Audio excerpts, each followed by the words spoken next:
हर बार जब बेटी मार्शल अभ्यास करती थी, उसकी माँ उसे ऐसे देखती जैसे वो 100 योद्धाओं को अपने अधीन कर लेगी। एक साधारण इशारे से ही वो शक्ति को रोक लेती थी, मानो अपने पिता के गौरव को आकर्षित करना चाहती हो। एक दिन विश्राम के बाद उसने फिर से अभ्यास करने की अनुमति मांगी, लेकिन जब उसने अपनी पूरी शक्ति नहीं लगाई तो पेड़ों की पत्तियां तक नहीं हिली। यह देखकर सबको लगा कि उसमें कोई विशेष प्रतिभा नहीं है। तभी अचानक उसकी भीतर दबी शक्ति फूट पड़ी। सूरज की किरणों के बीच धरती में गहरी दरार खुल गई और आसपास मौजूद 100 योद्धा उसकी क्षमता से स्तब्ध रह गए। तभी दत्तक पुत्र ने ईर्ष्या में आकर षड्यंत्र रचा। उसने उसे स्वीकार करने का नाटक किया, पर मन में द्वेष रखा। बचपन से ही पिता उसे इसलिए नजरअंदाज करते रहे क्योंकि वह बेटी थी। परिवार की विरासत दत्तक पुत्र को सौंपने की तैयारी थी और वह अपने मूल्य को सिद्ध करना चाहती थी। एक दिन उसे एक जेड का ताबीज दिया गया और उसे गंभीरता से सोचने को कहा गया कि क्या वह अपनी किस्मत बदल सकती है। उसी रात दत्तक पुत्र ने उसे पुश्तैनी मंदिर में बुलाया और पूर्वजों की पट्टिका में आग लगा दी। जब पिता पहुंचे तो उसने जानबूझकर अपना हाथ जला लिया और सारा दोष बेटी पर डाल दिया। उसकी सफाई नहीं सुनी गई और उसे परिवार की कठोर सजा दी गई। माँ ने भी उसे कठोर कहा और उसका मंगेतर भी दत्तक पुत्र के पक्ष में खड़ा हो गया। उसे पहाड़ों में कैद कर दिया गया और उसी समय दत्तक पुत्र को परिवार का उत्तराधिकारी घोषित कर दिया गया। कुछ समय बाद जब वह लौटी तो उसे वह जेड का ताबीज फिर मिला और उसने अपने माता पिता को यह कहते सुना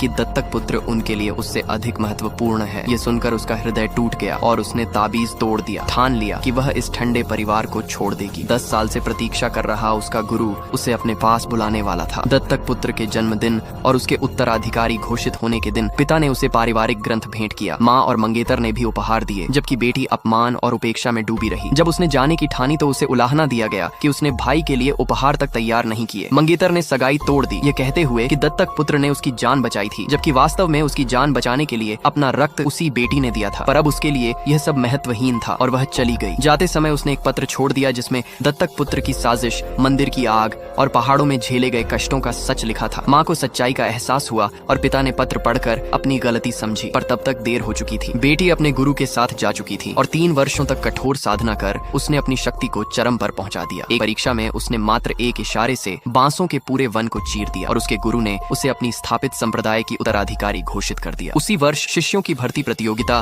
उसके जन्म स्थान में आयोजित हुई, जिसका आयोजन उसके पिता कर रहे थे। अपमान को याद कर उसने लौटने का निश्चय किया। प्रतियोगिता के दिन जब सबको पता चला कि विश्व की प्रथम मार्शल विशेषज्ञ परीक्षक बनकर आई है तो सब उत्साहित हो उठे। दत्तक पुत्र वर्षों से उस महान महिला का प्रशंसक था और पिता को अफसोस था कि काश उनकी अपनी बेटी ऐसी होती। जैसे ही वह मंच पर प्रकट हुई सब स्तब्ध रह गए। वह वही बेटी थी। उसकी अद्भुत शक्ति देखकर पूरा मैदान कांप उठा। दत्तक पुत्र घबराकर उससे मार्गदर्शन की भीख मांगने लगा, पर जब वह उसकी ओर मुड़ी तो वह भय से जड़ हो गया।